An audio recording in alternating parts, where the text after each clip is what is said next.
gracias, presidenta, señoría. Bueno, eu sí que creo que entrei nas preguntas, casi que en todas, creo que non me esquecín de ninguna, nesa intervención que vostede dice xeral. En todo caso, para que non se me esqueza na memoria, por suposto que se vai a contar coas persoas da Zora, por suposto que o plan dice que somentes no inverno e en caso excepcional se poderá sacar fora, somentes no inverno e en casos excepcionais. Esos serían os guiados por a Administración fundamentalmente.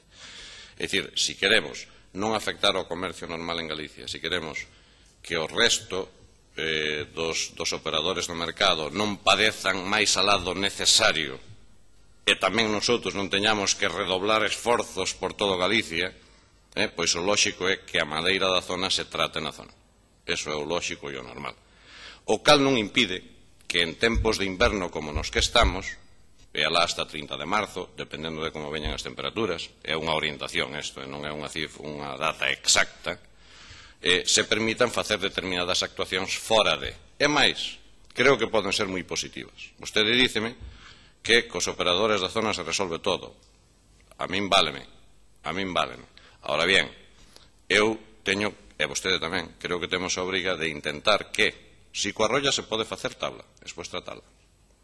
Se cos picos ou coas ramas ou con tal se poden facer tableiros, ou se pode facer pellet, ou se pode queimar en cogeneración, pois digo eu que teremos todos a obriga de intentar que eso se aproxime, na medida en que sexamos capaces entre todos, a un precio racional. Na medida en que sexamos capaces entre todos. Entonces, na medida do posible, na zona, por supuesto, así vai ser, así ten que ser. Pódese permitir, e de feito está previsto no plan, e de feito está autorizado por Bruselas xa, que no inverno e en casos específicos e guiados por a Administración se poida tratar fora? Sí, tamén está permitido. E eso a min gusta me dicilo, é claro, porque eso, ao meu humilde modo de ver as cousas, debería introducir un certo factor de positividade na valorización da masa forestal ali existente. Vamos a fazer un punto de información? Sí, está no plan, querémolo facer xa. E o que non queremos é facer varios puntos de información, entendemos que é suficiente con facer un punto de información e invítalos a todos, incluídos a esos dous alcaldes amigos, como dixo vostede.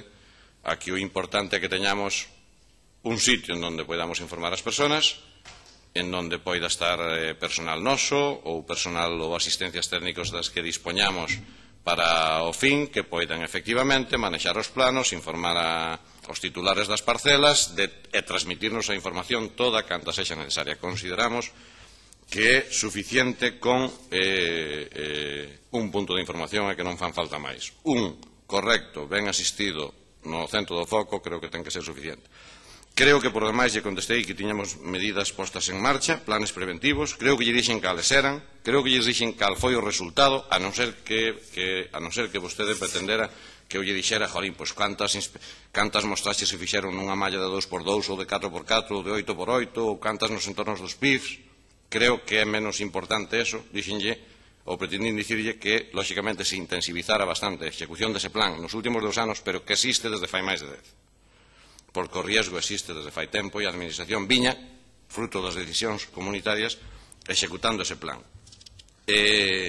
Creo que tamén informei das medidas que temos tomado hasta ahora, das reunións que temos feito, ato de agora.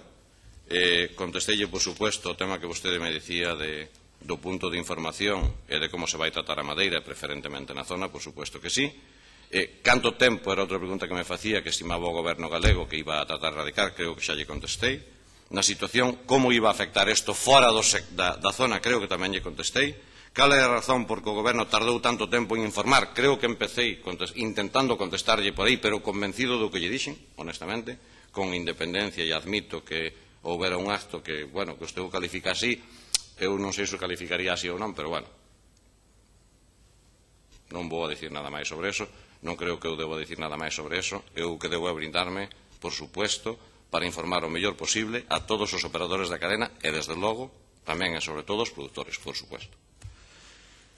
Cal é a reacción de ter reaccionado tan tarde? Eso permítame con moito respeto que lle diga que eu personalmente non estou de acordo con eso. Creo que non é certo e que non é demostrable. Creo que, en cambio, si é evidenciable todos os feitos que teñen acontecido desde o día 5 de novembre hasta hoxe. Ademais, non só é evidenciable, senón que a Administración, por suposto, que vai ter que evidenciar. É dicir, cando lle faga preguntas Bruselas, entón vai ter que evidenciar que fixeche, como o fixeche, por que o fixeche e cuáles son os actos concretos que levas feito. Vaya rematando, señor Robledo. E tamén con referencia á posibilidade de indemnizacións e a valoración das parcelas. Creo, en definitivas contas, que intentei darlle cumplida conta ás preguntas por vostede formuladas, señoría. Moitas gracias. Gracias, señor Robledo. Pasamos ao último punto da orden do día.